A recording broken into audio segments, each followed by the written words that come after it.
this is an iHeart podcast. Guaranteed human. With no fees or minimums on checking accounts, it's no wonder that Capital One Bank Guy is so passionate about banking with Capital One. If he were here, he wouldn't just tell you about no fees or minimums. He'd also tell you about how Capital One cafes are open 7 days a week to assist with your banking needs. Yep, even on weekends. It's pretty much all he talks about, in a good way. What's in your wallet? Terms apply. See CapitalOne.com/bankguy. Capital One N.A., member FDIC. Introducing the all-new Mazda CX-5, featuring more connection. Hey Google, where's the nearest Pilates class? Safety that has your back. More discovery on the scenic routes. More passion in the details. And more control in changing weather. The all-new Mazda CX-5. More to move every side of you. See it in 5 films at MazdaUSA.com/5sides. Google is a trademark of Google LLC. Sequences shortened and simulated. Welcome to Stuff You Should Know from HowStuffWorks.com.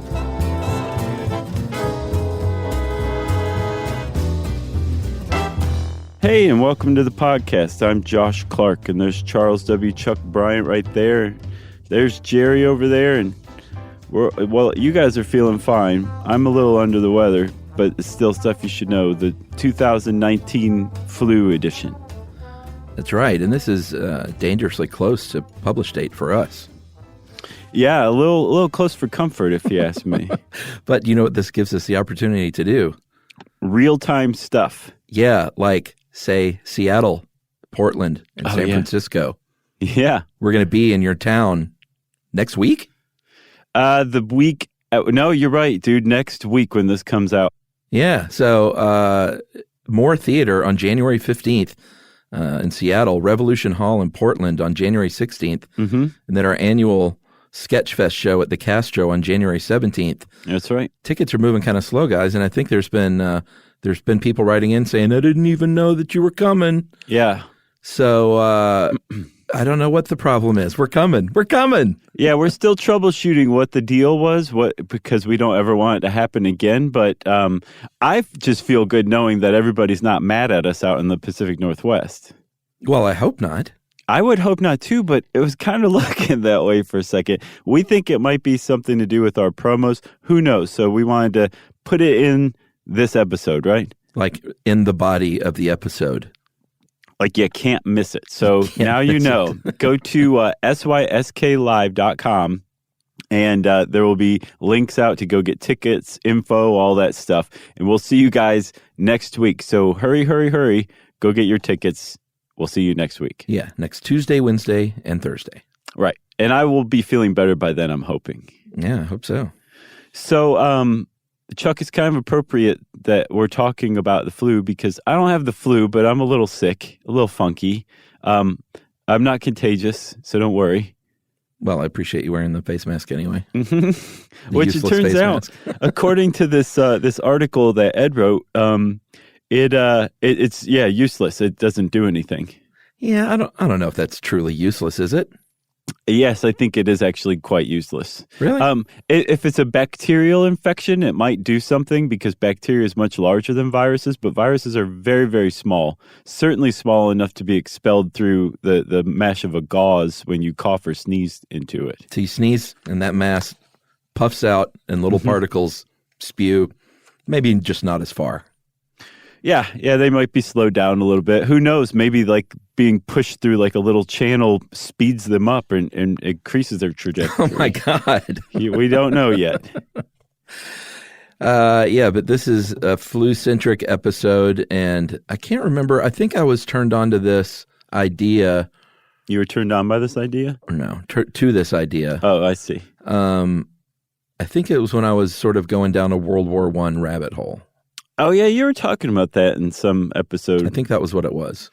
So this is pretty appropriate that we're talking about this because exactly 100 years ago, today, basically, the United States, the world really, was standing there stricken, picking up the pieces of basically shattered societies all around the globe that had just been leveled, absolutely leveled by a flu epidemic that came through and killed so many people, made so many people sick, it's widely seen as possibly tied for first, if not it's a very close second, to the worst natural disaster and the worst pandemic to ever hit humankind in the history of our species.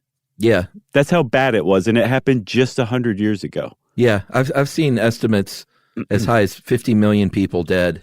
Yeah, I've seen it up to 100 million. I think 50 million it used to be like the low end and now, or the high end, and now it's starting to become clear it's probably about the low end. I think the low end is 20.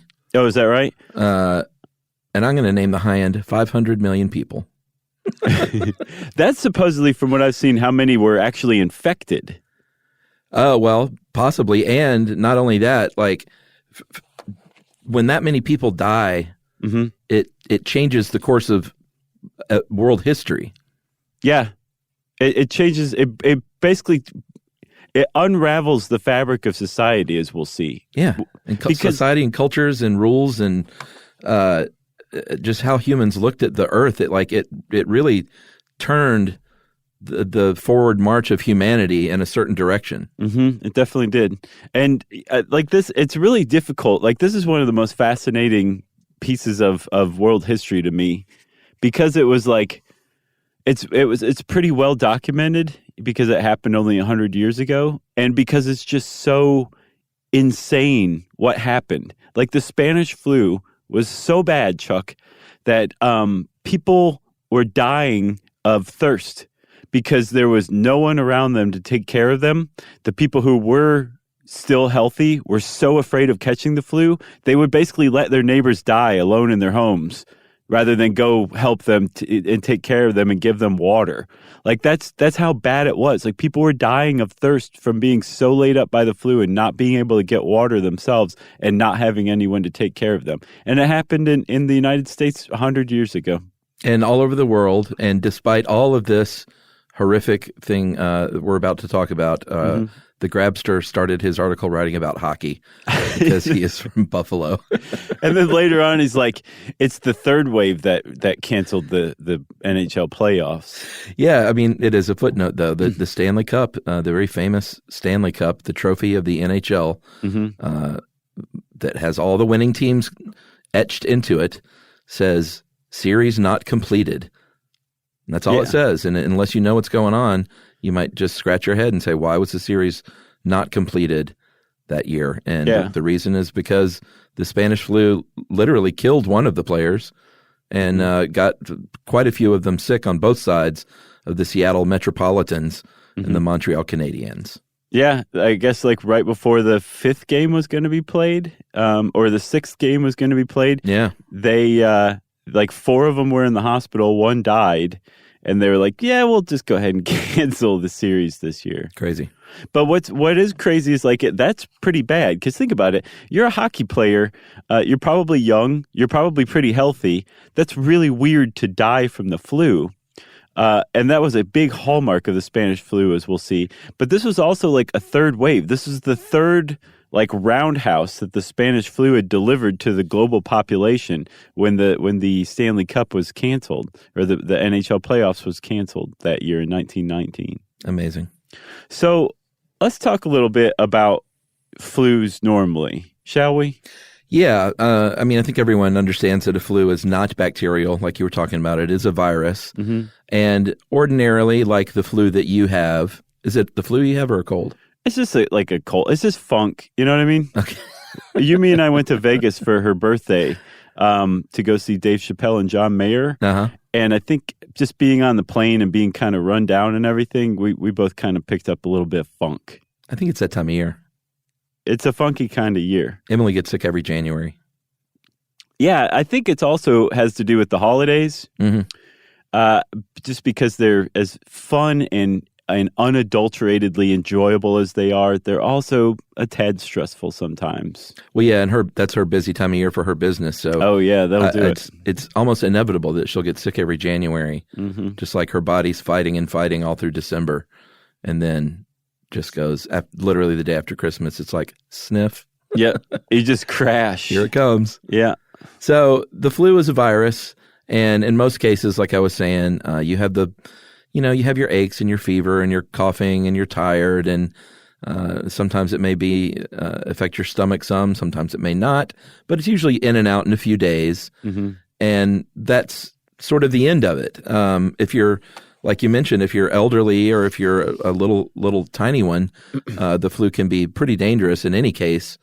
But ordinarily in healthy adults, it's just a regular sickness that comes and goes. Yeah, especially like if you look at, a graph of ages starting at an infant all the way, say, to 100-year-olds. If you look at flu deaths, it goes down in the middle and then goes back up. It's high on one end, high on the other end, very low to non-existent in the middle. Like healthy, like middle-aged and younger adults don't die from the flu normally. Right. So there are many types of flu, many strains of this virus. And in 1918, for the Spanish flu, which we'll get to the odd naming of that in a second, it was type A, subtype H1N1, because they have subtype designations. And then within those subtypes, there are other strains, because the flu is constantly trying to outrun humans and humans trying to beat it down. Yeah, I guess so.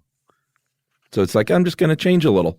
Yeah, watch this. And it goes beep, boop, boop, boop. And now it's Bumblebee from Transformers. Exactly.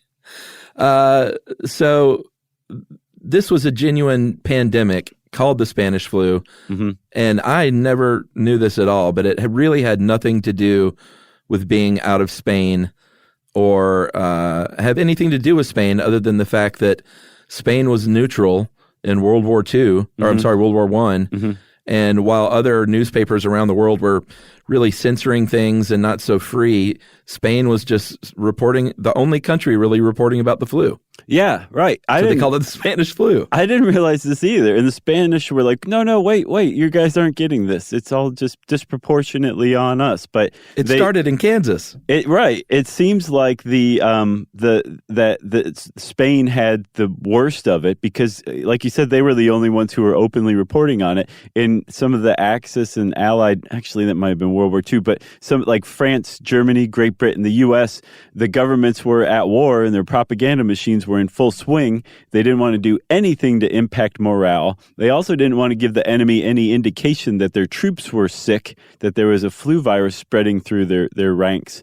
So they just downplayed it at home and everywhere. But since Spain was neutral, they talked about it and it seemed like Spain had the worst of it. That's totally not the case. It was all just reporting. Spain just reported on it openly. That's fascinating to me. Yeah, totally fascinating. And it was a legit pandemic because it touched kind of every corner of the globe except for notably two places that were able to successfully quarantine themselves. What was that, American Samoa? Yeah, and New Caledonia. Are those even places? They still are places thanks to those quarantines. Yeah, it could have wiped them out. Oh, yeah. I think some places did get wiped out. I believe Western Samoa was basically wiped out by the Spanish flu. There were plenty of settlements, especially Native American settlements in more remote places like Alaska that were almost entirely, if not entirely, wiped out. Man. And then, depending on where you went around the world, like Japan got hit, but they had like a 1% infection rate or something like that, where other places had like I think globally it was about 30%. So it was strange how it hit people differently, but it was definitely, like you said, it was a real pandemic in that it was everywhere around the world. This strain of the flu was leveling people. Yeah, and there's a couple of other kind of startling stats. That 500 million infected that you were talking about, not dead, but infected, that was about a 33% of the world's population, which is startling. And in the United States, life expectancy, you know how I talked about it just changing everything? Oh, yeah. It actually altered life expectancy in the U.S. by 12 years. From 1918 to 1919, the life expectancy, like you said, it went to 36.6 for men and 42.2 for women. Man. Which is pretty, like the what it had been before was still pretty low, but to drop by 12 years overnight, basically, because I don't think we've gotten this across yet, Chuck. What we're talking about happened in less than a year. In less than a year, a third of the world's population came down with this very virulent flu, and as much as 5% of the world's population died from that flu in less than a year. Yeah, and we'll talk about the different waves, but the second deadliest wave really was about 4 months. And the amount of people that died within a 4-month period all over the world is just like, it's hard to really grasp. It really is. And the other thing about it, too, is largely because of that propaganda machine or the propaganda machines that were in full operation in all those different countries, along with kind of exuberance for the war being over, or just basically being focused on the war, because the Spanish flu happened at the same time World War I was going on and ending. It's not remembered like you think it would be. Like you would think this would be, like everyone would know about this and be talking about it. And it's not. It just kind of got swept under the rug, historically speaking, in a lot of ways. Yeah. You want to take a break? Yeah, I think that was a wonderful, long-winded setup. That's what we do. That's how we do things.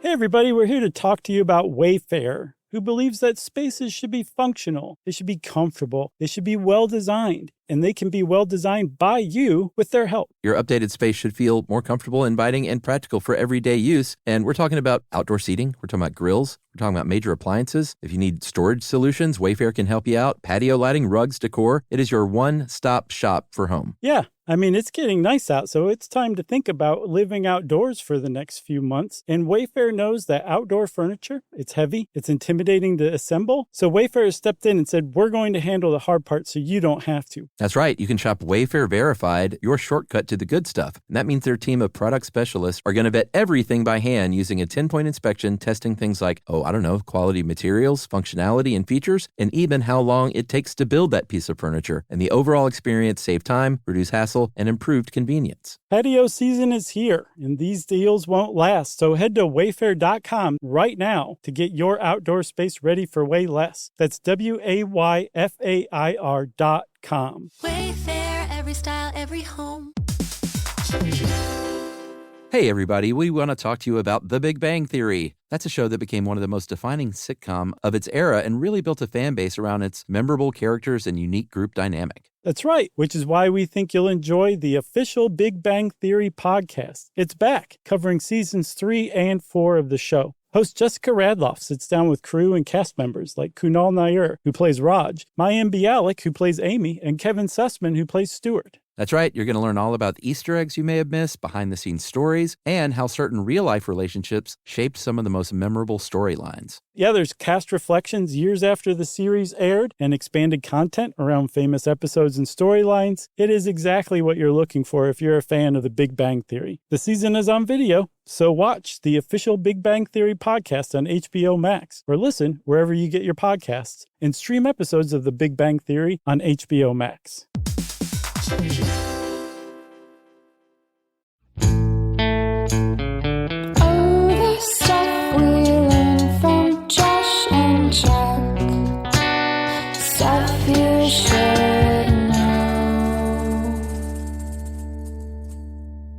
All right, Chuck.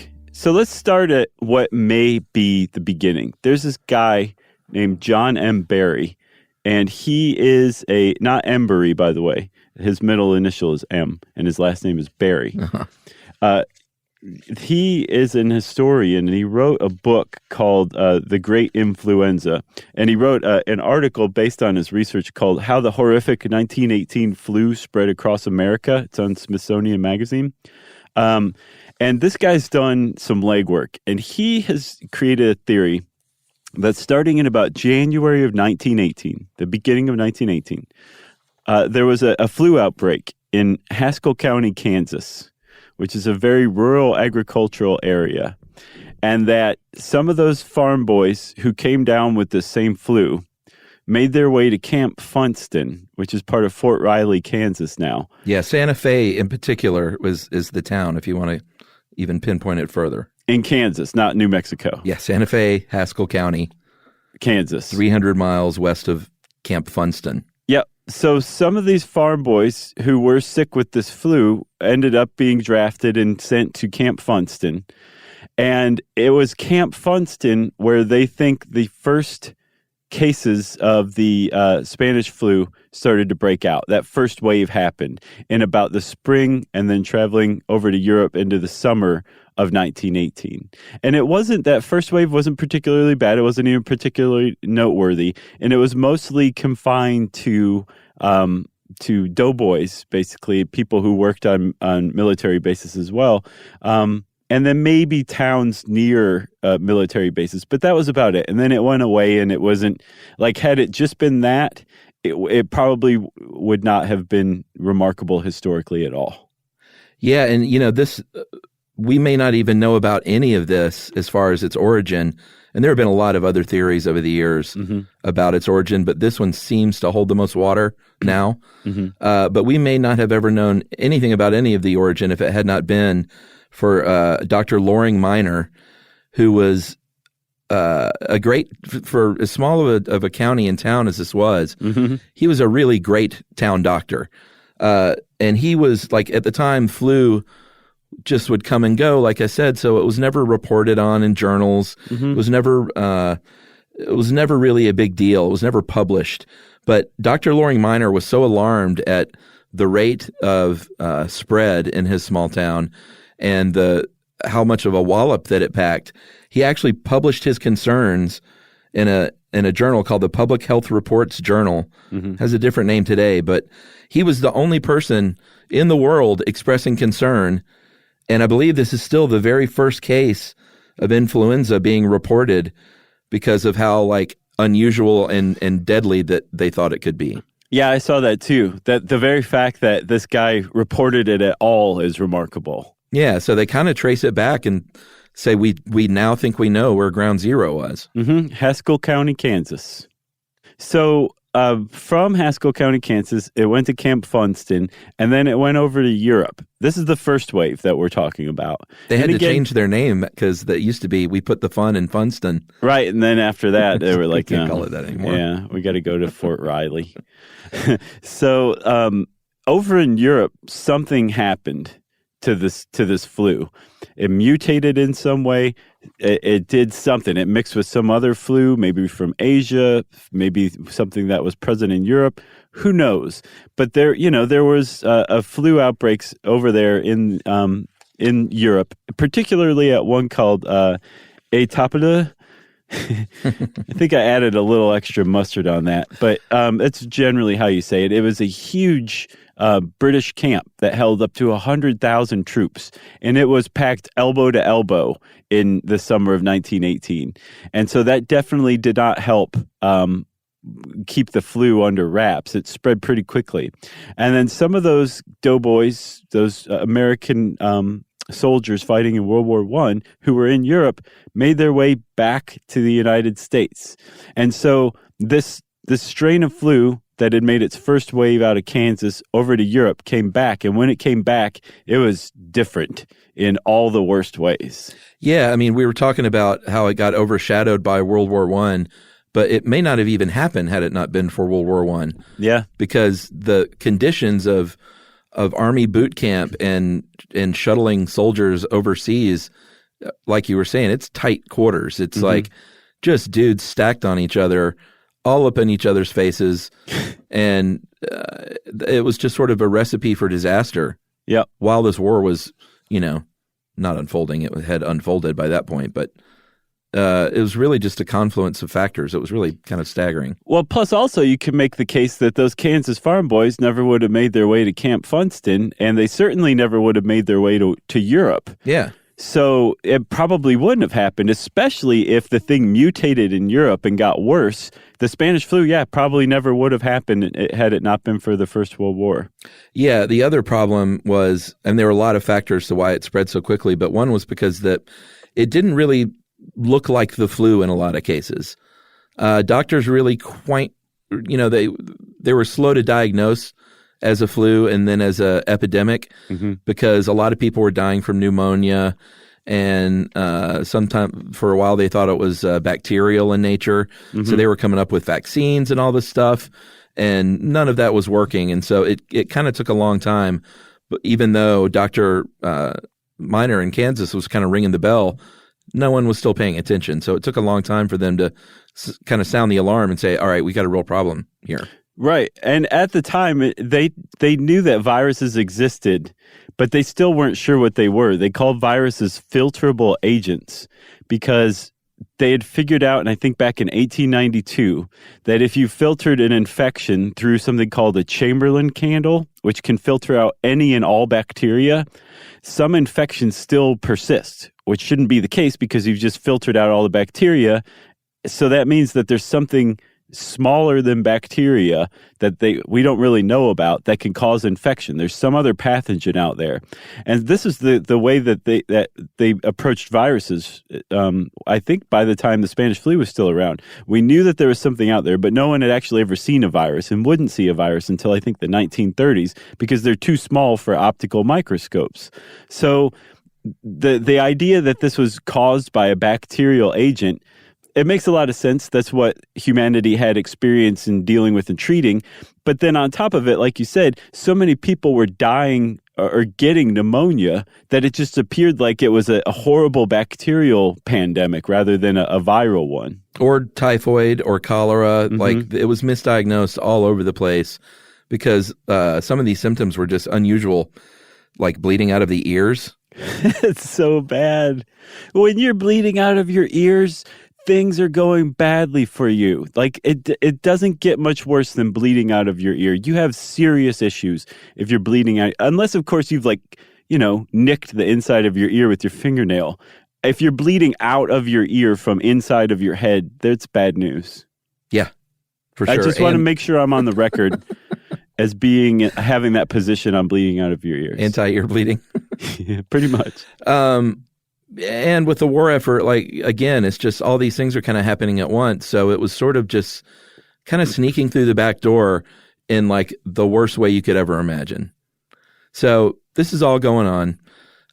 The reason we do know so much about it, and I know that it hasn't gotten all the attention of the plague and things like that, but in the medical community it has. They weren't like, all right, well, that went away. That's great. Like here in modern times, starting in the 1930s, they started, on the down low, collecting blood samples and examining tissue slides and getting, either from people who had died, like from the bodies, or from people that were still alive that survived it. And they have really been doing all this kind of cool, almost like a criminal case, like this research to try and learn because, you don't want something like this to ever happen again. Right. Well, one of the scary things, Chuck, is that most people who are in public health and epidemiology and virology say this could totally happen again. And it would probably be way worse because of our connectability or how connected we are. We probably have a greater chance of containing it just because of the advances in public health that we've undertaken thus far. Yeah. But it could happen. I actually talk about this a lot, including the Spanish flu and this one biotech episode of The End of the World. And it from what I saw, it could very well happen just about any time. Well, this other part I don't quite get. Does this strain still exist or not? Because it was a little confusing in that part. Okay, get this, dude. It had gone totally extinct. Uh-huh. It had come and gone, as we'll see. It just basically, maybe it burned through everybody. It killed off everybody so fast that it couldn't spread any longer. And like you said, flu viruses mutate very frequently. So also our body, if you survive a viral infection, you typically are conferred immunity for the rest of your life. So the people who are left were not going to catch the Spanish flu again. Right. Okay. So, It had run its course, gone extinct, so much so that not even just the strain of flu, but all H1N1 flus left human circulation by the 1950s. This dude named Johann Holton, who's a microbiologist, in the 50s and then later on in the 90s, he went to a little town called Brevig Mission, Alaska, and he dug up the corpse of a Native American woman, an Inupiaq woman, who had died and had been buried in a mass grave from the Spanish flu, and took samples of her lung tissue and took it back to another microbiologist whose name I cannot remember, who basically synthesized the genome of it. Okay, great. We understand it genetically. We've got it. No, they went one step further and actually created the Spanish flu virus again, resurrected it from extinction. And yes, the Spanish flu is still around because humans brought it back to life. All right. Well, that makes more sense now. I mean, in one way. Right. Not that makes sense. It's a great thing to do. But well, what's funny is like if you, depending on what you read, like if you read like a Popular Mechanics article about it, it's like, this is an amazing, great achievement. But for my money, it was a terrible achievement. I really don't think we should have taken that extra step and resynthesized it. Although admittedly, we have learned a lot about the Spanish flu from that process. But I think you could have still stopped short from resurrecting it from extinction. Jeez. Yeah. All right, so we talked a lot about the 3 waves, which is really unusual for an epidemic like this. It had happened before, I think in the 1600s and 1800s, but this was a whole different sort of beast. So that first wave hit in the spring of 1918, specifically like March and April. It was in the U.S., it was in Europe, and it was in Asia. So it's already, that's some serious ground that it's covered already. Thanks again to World War I. Yeah, exactly. So this one wasn't like super, super deadly. Military bases and camps was where it was mostly found. But again, with these troops moving everywhere, it was really kind of moving fast. Mm-hmm. The second wave was the really, really deadly one. And that's one where I mentioned it over about a 4 month, 16-week period. It did most of the killing that fall, with October being the most deadly month in the United States. In the history of the United States, to this day, it's the deadliest month. 195,000 people died in America from the flu in October of 1918. Yeah, like literally everyone was touched in their family. Like there's no way to escape it almost at that point. Yeah, and we'll talk about it later, but like that's how a society can crumble. That's how like a small community can crumble when that many people die that quickly. Like things just get out of whack, to say the least. Yeah. So this one, they think the reason this one came back so deadly was because it mutated over that summer and came back even more lethal than it was before. And some people who had been infected by that first wave did have some immunity on that second wave, which is pretty interesting. Yeah. I guess if you survived the first wave, you would, especially if it was just a slightly mutated version of the exact same strain. I could see that. Well, that's what I wondered, though, is like how much does something have to mutate before that immunity doesn't count? Well, I don't know. And we should say, Chuck, too, like we're speculating here that the first wave and the second wave were the same strain of flu. Yeah, that's true. That's never been proven. And like fluid samples and the tissue samples that you said they took back in the 30s, those were all from second wave victims and survivors. We don't have any samples from the first and maybe not even the third wave, but definitely the bulk, if not all of the samples we have. And so all of the studying we've done has been from that second most deadly wave. So they may not have been the exact same strain, but it is weird that people would have had an immunity to that second wave if they'd been through the first. Yeah, I think it was connected for sure. I do too. So third wave hits after a short period of time. This was less widespread, not as severe as the deadly second wave, but worse than that first wave, which was not so deadly. And this was mainly through like the beginning of 1919 through April of 1919. Yeah, Ed points out that like it depends on where you're talking about, but it was much more sporadic geographically. It wasn't like all from January to April, the whole world didn't have the flu. Right. It's just around the world that flu outbreak was still going on. Yeah. But not everywhere. Should we take another break? Let's. All right, we're going to take another quickie and then talk about kind of what also made this especially deadly right after this.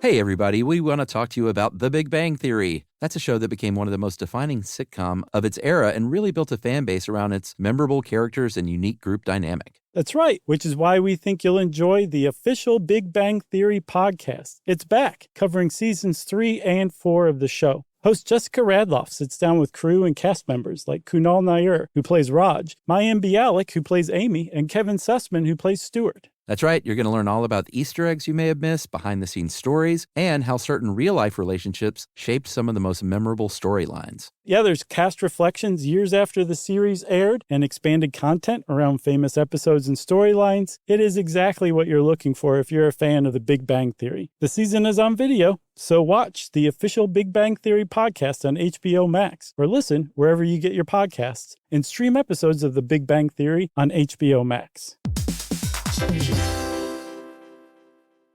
The springtime thaw is finally here. Flowers are blooming, days are longer. We're saying yes to more plans and finally getting outside, running, walking, just moving again. It's the perfect time to upgrade your everyday go-tos with Bombas. Take Bombas sport socks. They're super comfortable and designed with sport-specific tech for running, cycling, yoga, hiking, you name it. I use them to run in, and I can tell you they work beautifully. So head over to bombas.com and use code SYSK for 20% off your first purchase. That's BOMBAS.com, code SYSK at checkout. Oh, the stuff we learned from Josh and Chuck. Stuff you should know. All right. We're going to talk about what made this so deadly. In addition to the war going on at the same time, there were some other weird factors and characteristics of this flu. Right. We mentioned young and healthy people already, but it bears saying again, the death rate for people between 25 and 34 was really, really high. Mm-hmm. And conversely, children were infected at a high rate. It's not like they weren't getting it, but they had a low mortality rate, and nothing about that makes sense. Yeah. So for the 25 to 34 age group, who you would think would probably be the highest group of survivors, they had a 2 times higher death rate than the 45 to 64 age group during the Spanish flu, which was ancient. Yeah, really. I mean, if the average life expectancy normally was something in the 40s to the 50s, that is kind of ancient, actually. Like I would be on death's door in 1918. Yeah, and just like with a just like with a typical flu, infants and the very elderly and the people with compromised immune systems, they died in the greatest numbers. But when you look at that graph, that there's a huge spike among young, healthy adults where there normally shouldn't be. And there's a lot of theories about why that happened. One reason is because it was spread among soldiers, and those soldiers were starting to come home at the time. So they spread it to their wives, who were about the same age. They spread it to their children. They spread it to their friends. So it definitely was hanging around a specific age group. But they also think that there was a large amount of deaths, and that this also accounts for the pneumonia deaths that killed so many people. Something called the cytokine storm, which sounds like terrifying to me. Yeah, that is when you have such an overstimulation of immune cells that it just generates. Basically, you drown in your own phlegm because of an overstimulation of immune cells creating so much fluid. Like your immune system is so good and so healthy, it kills you. Your immune response is so massive. And they're just starting to understand cytokine storms. Cytokines activate immune cells, and that's what causes the inflammation, the water on the lungs, which then gets infected by bacteria, which gives you pneumonia, which can kill you. They're just starting to understand this, but they have linked it to the appearance of new flus that people haven't been exposed to before. And this is probably the number one reason why people who were young and healthy adults died in such numbers, because their age group hadn't been exposed to any H1N1 flu before. Yeah. So not only was this a new new strain of H1N1. To their bodies, this is a brand new type of virus that they'd never been exposed to. And so people whose immune systems were overamped died from these cytokine storms, they think. Man. Another unusual thing was how fast it killed you. There were cases where you would literally say, I'm not feeling so good, and then 12 hours later, you were dead. Can you believe that? Yeah, victims died very, very fast, which, when people are dying this quickly, it just compounds, and then you've got like hospitals and overflowing with people, and then you can't care for them, and then people being turned away because they're too full, and then they spread it more. And there were reports of people toe tagging people that were still alive, because they just knew that they were going to be dead soon. Did you see that American Experience documentary on this? Yeah, it was really tough. Like what apparently bedside manner just developed in the last couple decades because... But did it? Well, yeah, that's a good question. But I mean, can you imagine going to the doctor and the doctor saying like, better get in line for a casket, son? Yeah, to a 12-year-old. Yeah, or telling your 12-year-old that, you just punch that doctor in the mouth. Or putting a toe tag on a live person. That's just nuts. But there's verifiable reports that they did this. Of course, back then, if you were 12, you've seen a lot of life, kid. Right, you're middle aged. You've had two full careers. Right, you retired from coal mining at 7. But get yourself fitted for that casket, because you're not going to live to see 30 like your old man. And here's a lollipop. So sad. I know we're making fun of this, but that's the only way I can get through it. Okay. Another thing that it did was, we've already kind of hit on this a lot, but how quickly it went so far. Mm-hmm. And again, largely because of this war, and because it was attacking people so violently and quickly. Like U.S. towns in the United States tried to quarantine themselves, but it was just too late. Like you couldn't stem that tide at that point. You couldn't. There was a guy on that American Experience documentary who lived through it as a boy, and he was saying like it was coming our way. It was coming down the highway toward us. Just town after town would get these flu outbreaks, and his town tried to quarantine themselves, but the mailman brought it in. And, if it's not the mailman, it's going to be somebody else. If you have a soldier returning from home from Europe, you're not going to be like, you can't come home yet. We got to wait till this potentially never-ending flu epidemic goes away before you can come back home. Like, there's just some way it's going to get through, and it got through. Apparently everywhere except New Caledonia and American Samoa. Yeah. Another characteristic of it was the symptoms it had. So, like, in addition to bleeding out of your ears, you would get mahogany cheeks, these weird brown spots on your cheekbones. Yeah. You would turn blue because your lungs were not oxygenating the blood nearly enough, so your extremities and your face and lips would turn blue. There was a nurse in that documentary that said you needed to basically be on guard at all times because people would shoot blood out of their nose across the room. And like you would just have to step out of the way to not get splattered by it. Like people would scream when they were touched, even lightly. It was just an astoundingly bad flu. There was vomiting, nausea, like delirium. Just every horrible symptom you can think of, people basically had. And this is like, if you were a doctor at the time, you're not like, oh, this is the flu. You were like, what is this? I've never seen anything like this before. Well, and again, that led to it getting even worse because of the confusion again over symptoms, how slow they reacted because of the war. Like, it's really hard to imagine a pandemic outbreak coinciding with a world war. Yeah. Like the likes of which the world had never seen at that point. Yeah.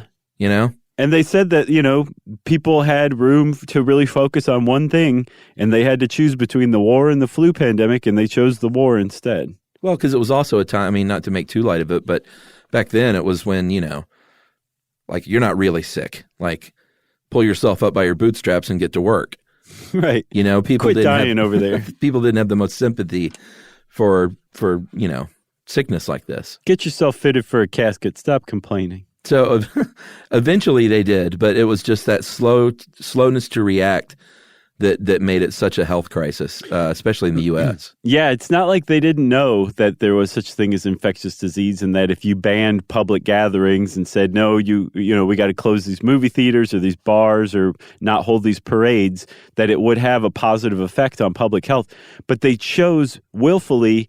The people in charge chose not to, out of a sense of patriotism and nationalism and the idea that you didn't want to have any impact on morale, that public health commissioners around the country were just ignoring it. And in cases where they weren't ignoring it, they were outright downplaying it in the press, saying this is not a thing, it's fine, like any reports you're hearing are overblown. And there was one commissioner in particular, a guy named Wilmer Cruson, who was the health commissioner of Philadelphia.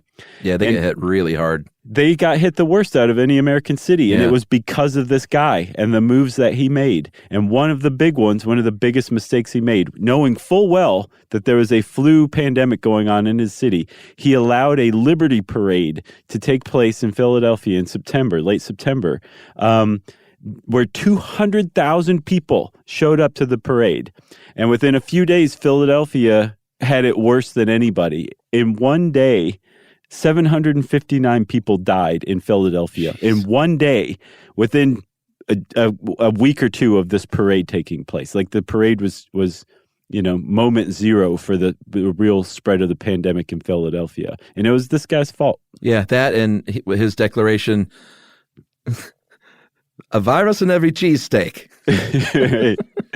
I don't know. It depends on the virus. I might still eat the cheesesteak, to tell you the truth. Oh, man. I love a good cheesesteak. Oh, yeah. It's hard to find them in Atlanta.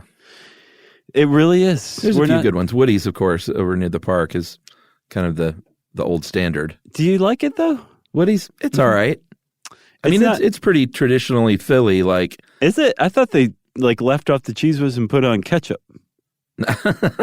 Really? They don't put on ketchup. I think they do. Well, I just had one and had no ketchup on it. Well, maybe they changed the recipe, because I swear to God I've had one with ketchup on it there. Really? Mm-hmm. Ugh. I know. Did you ask for it bloody? Oh, yeah, that was the problem. I asked for it with ketchup. Oh. They do bastardize it with the, they have one version with bacon. Uh-huh. That is not as good as you would think. Like everything isn't better with bacon. That's absolutely true. Because what they do is it's not like strips of bacon wedged in the roll. Mm-hmm. It's diced up and cooked with the meat. And normally I would say like, oh man, sign me up. But something about it just didn't work. Yeah. I think plus the fact that pigs are smarter than dogs also makes things less good with bacon sometimes too. What? Yeah, they're really smart. I know, but why you got to bring dogs into this? Have you seen like that PETA ad? It's like a pig. No, it's a Labrador's body with a pig's head on it. No, and it said like if pigs looked like this, would you eat them or something? They got a bunch of stuff for it. It's a pretty weird looking ad too. Yeah, I would say so. All right, so let's wrap this puppy up. Oh, okay. And the legacy of the pandemic of 1918, the Spanish flu, also called the Spanish Lady and the Blue Death, and I think Flanders disease in Germany. Flanders. I'm not sure why. Maybe it started near a place called Flanders. Yeah, in Belgium, I believe. But that's a pretty long-standing tradition, is blame some neighbor you don't really like for the flu that's killing off your population, you know? Well, this was all blamed on Spain. They had nothing to do with it. You don't want to call it like us flu or anything. No.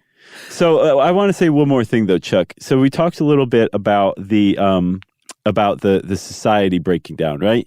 You said that people ran out of caskets. I don't think like we really got that across. Like, put yourself in a mind where there are so many dead people all of a sudden that you don't have any caskets to put them in anymore. You have to wait for them to hurriedly build more caskets. Unless the people that build the caskets are dead. Yeah, that's another real possibility too. Like, imagine building a casket and falling into it from the flu, and well, they just leave you in there because you are dead now.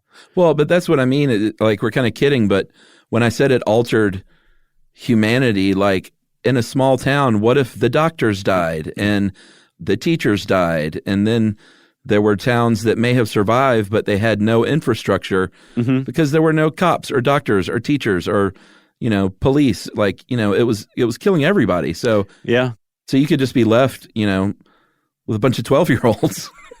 Right. Yeah. It's children of the corn up in there.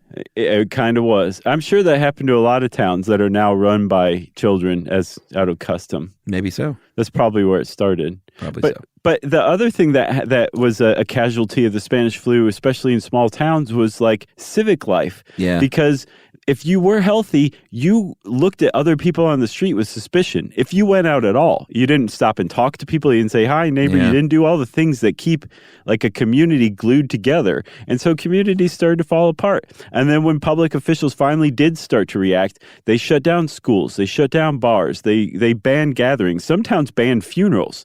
Like you couldn't have a funeral for your dear departed mother. You had to leave her in a box on your porch for the undertakers to come get on an open wagon. Like it's the medieval plague collectors, Yeah, I mean, this was 1918. I know that sounds like a long time ago, but this wasn't the 16th century. No. So this was going on, and at the same time, it wasn't leaving a genuine, lasting national impression on America or anywhere really in the world that I could see, which is really bizarre. Well, yeah, that's one of the weird things about its legacy is this, and again, we hate to keep hammering this home, but because of the war, it wasn't like the Spanish flu went away, which was really weird. It went away very much kind of quickly, and no one really knew why. But it's not like that happened, and then they were like, all right, well, man, we really need to change public health policy, and we really need to get all these breakthroughs in sanitation and vaccinations going and really take care of things now. They kind of were just like, oh, well, thank God that's gone. And it would be decades before they made real changes in policy to help prevent something like this. Which is bizarre because you would think like, when something like that happened, it would have that effect, but it didn't. It just didn't. There were no teachable Oprah moments from it. It was just, like you said, everybody was glad it was gone. Yeah, I thought the bit that Ed included about Woodrow Wilson, I'd heard this before, was really interesting. He was U.S. president at the time. He got the flu in January of 1919, obviously did not die from it. But there are people and historians that say that it altered him so much that it left him very paranoid, very secretive, and even caused him to impose harsher reparations on Germany in the Treaty of Versailles, which basically crippled Germany, which led to the rise of Nazism and the Nazi Party, which led to World War II. So World War II may have never even happened. Who knows? Had it not been for Woodrow Wilson being sick with the Spanish flu. Maybe. It's bizarre. It's a bit of a leap, but I have other people, I've heard that case made. I've seen it too. That he just kind of changed and apparently took a completely different tack than he originally had intended as reparations against Germany. Yeah, and in U.S. towns, it wasn't, this was a time when people opened up their door to a stranger and they were in need, and that really changed that. Like people were, like you said, they not only were they not hanging out on the street, but like people were turning people away at gunpoint, and people were taking their own lives and the lives of their family. It was just like, it was brutal. Yep. It was brutal. And it's weird that it's not, more recognized than it is, but hopefully we just contributed it to being remembered forever. That's right. But we now know today, because we've continued to study the flu of 1918, really how a pandemic can play out. And it's not like science has forgotten. They are still studying the causes and the repercussions and what we can do better. It's really interesting. Yeah. It's fascinating is what it is, by God.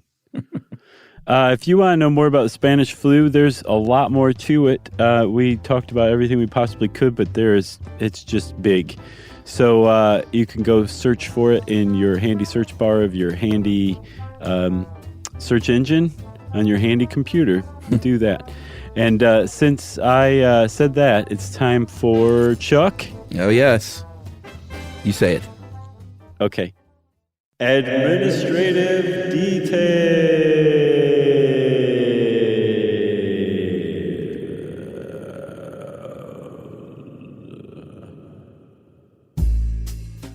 All right, everybody. This is the time of the show every quarter or so. Is it quarterly, roughly? Yeah, definitely after the holidays, because we're thankful for everybody who thought of us over the holidays. That's right. So we want to begin by saying we got a lot of Christmas cards and letters, and rather than list all of those individually, like we should, we're just going to give a blanket thank you for Christmas cards and letters and well wishes in the form of a written or typed letter. It's always nice to get those still. Mm-hmm. I should say we're pretty thankful after the holidays. What else? Let's see. Danielle and Adam, they sent us a wedding invitation, and they got married in Phoenix the weekend after our live show in Atlanta. So mazel tov and congratulations and best wishes to Danielle and Adam. That's right. We got a very special gift. We got a real deal American flag that was flown in battle, in combat. Wow. Major Mike Wilkes of the United States Air Force sent us his flag flown by a Special Forces ops crew on actual combat missions, and it came with a certificate of its legitimacy signed by 4 of the crew members. Right. That's about as legitimate as it gets. Yes. John Hank sent us some of his Ready Balm lip balm. I feel bad for John. That's a tough act to follow. But you can check out, it's good lip balm. You can check it out at Ready Balm, READY Balm, BALM, .com. Yeah. ReadyBalm.com by John Hank. We got a lot of pens, everybody. Mm-hmm. We did our episode on ballpoint pens, and people felt the need to share their favorites, which is pretty cool. So there will be some pens scattered throughout here. But first up, Christina Twig sent us her favorite Pilot Easy, blue-colored Pilot Easy Touch fine point pens. Not bad. Still no Pilot G2s, but it's not bad. Yeah, I've been trying out these different pens, though. That's interesting. Another dude named, I've tried them, but then they just like cramp my hand, or I start bleeding from under my fingernails, something like that, you know? I just can't do it. Yeah. And another guy who sent us pens is Ryan Pinto, who has a great name. Thanks, Ryan. That's right. Marcus Clater from the UK sent me a hand-drawn film still from the movie Rushmore. Nice. He's a Movie Crush fan as well, and he said he draws film stills by hand and send me one that you want me to do. So I picked the very famous last shot of Rushmore of Max and his teacher standing in front of each other to dance at the big dance while everyone else is dancing around them, and it's really, really pretty. I got to see it. I haven't seen it. It's awesome. Our old buddy Van Nostren, one of the original fans, I would say. Yeah, and now a pal. Yeah, he and Lee are both pals. He sent us a satanic skull, as is, the huge, and a vintage relief map of Puget Sound, his beloved sound. Yeah, that's because he's a big kayaker now, and I hit him up yesterday, and I said, thanks for the map. Mm-hmm. And he said, now you will know where to find my body one day, or something like that. Yeah, at the very least, we'll find his foot floating in Puget Sound, I'm sure. That's right. Aaron Cooper, speaking of old friends and listeners, Coop has been around with us for many, many years, and is very famous within our community for doing the excellent photoshops of us. And he still, every Christmas, sends us the selects in nice, large printed form. And he sent us another bounty of posters this year. What a great guy. He's also an administrator on the SYSK Army Facebook page. Yes, and also designs a lot of the T-shirts. And just an all-around great guy. Yeah, good guy, great father. Nice goatee. Who else do we have, Chuck? Rebecca Rube? Yes, that's Robe, believe it or not. Okay, good. I'm glad you corrected me, because it's Roob, and I was like, I feel bad, but I'm not calling Rebecca Rube, and I'm glad it's Robe. So Rebecca Robe sent us a box full of goodies from South Dakota, and especially for Chuck, a Ween poster from the artist Shane Schroeder, who can be found at SHAINEART.com, ShaneArt.com. That's right, and if you live in South Dakota, particularly near Astoria, South Dakota, you can do a lot worse than R&R Landscape Design, which is Rebecca's jam. She works out in gardens for people. Nice. Does very lovely work. That's good work for sure. Mimi Bailey of Greenville, South Carolina, sent a lot of cool things. They sent a toy for Momo, Thank you. They sent some Necco wafers for me, and I think tiny Tabasco as well. And then, Jerry, didn't you get a little tiny miso? Miso, because we always laugh about the miso soup with Jerry. Right. Yeah, she loves miso. Yeah, that's for Mimi Bailey of Greenville. Siggy Holmgren, who also has a wonderful name, sent us some glass jewelry for our ladies, and glass art by Siggy on Etsy is where you can find that stuff. Thanks, Siggy. Cameron Henley sent me, I've been talking a lot about my love for Australian rules football, specifically the Melbourne Football Club. So he sent me a Melbourne Football Club calendar. Yep. Of all those hunky men, I'm going to get it on the wall. Right. Let's see. Our buddy Sweetwater Dave, who's now become Badger Dave, who's now become New Hampshire Representative Dave. Did we ever say that Dave won his election? I think we did, but it bears saying again. He won his election. Congratulations, Dave. He sent us some olive oil from Spain that Badger, which is a company he works for, uses in some of their products. And they also sell the olive oil straight up. And he says it's great, and Dave is right. So thanks, Dave. Hope you're doing well. We also got tiny Tabasco bottles from Nikki Carl and Jackson Russell. Nice. Nice family. Who else? Allison Gallagher, who is also a movie crusher and Stuff You Should Know listener, who recently moved to Atlanta. So welcome, Allison. Oh, yeah, welcome. She sent a shirt that says, "With great beard comes great responsibility," to me, and a little iPhone plug-in fan because it gets so hot. You literally just plug it in to where you charge your iPhone. Sure. And it spins a fan blade. It goes, and I shall never be hot again. It's ear piercing, everybody. It's so loud. Laura Stewart sent some very nice gifts. She adopted an elephant in your daughter Ruby's name, Chuck, from the World Wildlife Foundation. That's right. And she also adopted a honeybee in mine and Yumi's and Momo's name. So thank you very much, Laura. That was very kind of you. That was very sweet. This one came with an elephant plushie, and my kid loves this thing. Named it Navy. We didn't get a plushie. She said that she looked for a plush honeybee for us but couldn't find one, so she just sent us a dead bee. Oh, well, that's nice. I'm just kidding. With the stinger still intact? Right. With a Post-it note with you written on it. Thanks, Laura. I'm just teasing. Well, and thanks to everybody. That's all we have for now. The slate is clean. If we did forget you, then bother us on email and we'll get you in the next round. For sure. And if you want to get in touch with us, you can go to stuffyoushouldknow.com and check out all of our social links. You can also find me at thejoshclarkway.com. And you can send me, Jerry, Chuck, and everyone involved an email to stuffpodcast@howstuffworks.com.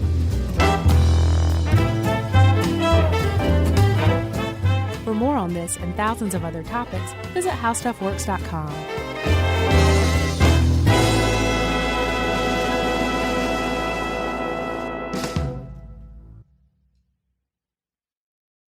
Imagine never buying gas again. Well, you can with an electric vehicle. EVs are easy to charge as your phone and perfect for everyday life. You can drive daily with confidence everywhere you go. Most Americans drive just 40 miles a day, and most EVs are equipped with 200 to 400 miles of range. Plus, they've got fewer parts, they require fewer repairs, and they produce fewer headaches. And with all those pluses, it's no surprise that we're seeing more and more EVs on the road, which makes the planet happier and happier. The way forward is electric. You can learn more about EVs at electricforall.org. Brought to you by the Spam brand. I'm about to drop some sizzling hot knowledge, everybody. Did you know there's a blue can loved around the world with festivals dedicated to it? That's right, it's Spam Classic. The cultural icon went from fueling the world in the 1930s to earning its own museum. And today there are 12 mouth-watering varieties like teriyaki and Korean barbecue flavored, plus the original Spam Classic, ready to fry up in your favorite dish. Fans everywhere, keep sizzling it up, breakfast, lunch, and dinner. Spam brand, sizzle pork, and Learn more at spam.com. This is an iHeart podcast. Guaranteed human.